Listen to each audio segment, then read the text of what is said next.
கடைசியா வந்து நம்ம கலையரசன் எலிமினேட் ஆனாரு. எலிமினேஷன் போது எல்லாம் வந்துட்டு போயிட்டு வாங்கன்ற. நான் சந்தோஷமா போய் என் பொண்டாட்டி குழந்தைங்களோட இருக்க போறேன். இது எந்த பிக் பாஸ்க்கு இன்சல்ட்டா? சி அங்க வெளியில வர்றதே ஒரு இன்சல்ட்ன்னு அவரு நெறைய பேர் ஆக்சுவலா தெரியும். வந்துட்டு பேட் வேர்ட்ஸ் பேசி, இந்த மாதிரியான ஒரு ஆமா. இடத்துல எவ்ளோ பீப் போடுறது அப்படின்னு விஜேஸ் டென்ஷன் ஆனதுக்கு அப்புறம் தான் இது பண்ணாரு. கேட்டார்ல எத்தன வாட்டி உங்களுக்கு பீப் போடுறேன்? எதுக்கு பீப் போடுறாங்க? சின்ன குழந்தைங்க கேட்கக்கூடாதுன்னு. நீங்க எதுக்கு அந்த மாரி பேசிட்டே இருக்கீங்க? உங்களுக்கு நார்மலாவே அப்படிதான் பேசுறாங்களா? இல்ல இந்த ஷோக்காக பேசுறாங்கன்னு எனக்கு உண்மையிலேயே புரியல. ஏன்னா இத்தன பேட் வேர்ட்ஸ் வந்து ஒரு சாதாரணமா பேசுறவங்களுக்கு you can't use such bad words constantly. But she is doing it like that. இது வெளியில வரும்போது கூட பிக் பாஸ்க்கு நோஸ் கட் குடுக்குற மாரி பேசிட்டு வர்றாரு. That is very very wrong. நான் போய் ஜாலியா இருப்பேன். என் பொண்டாட்டி குழந்தைங்களோட ரொம்ப ஜாலியா இருப்பேன்.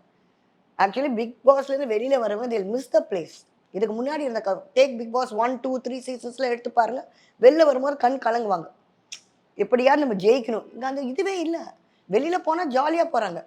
பிரவீன் காந்தி வந்து சொல்றாரு, "ஆஹா நான் வெளியில வந்தது ரொம்ப சந்தோஷப்படுறேன். உள்ள இருந்தாலும் என்ன, வெளில இருந்தாலும் எனக்கு ஒண்ணு தான்." ஸோ இந்த வந்த டீமுக்கே மரியாதைன்னு ஒண்ணு இல்ல.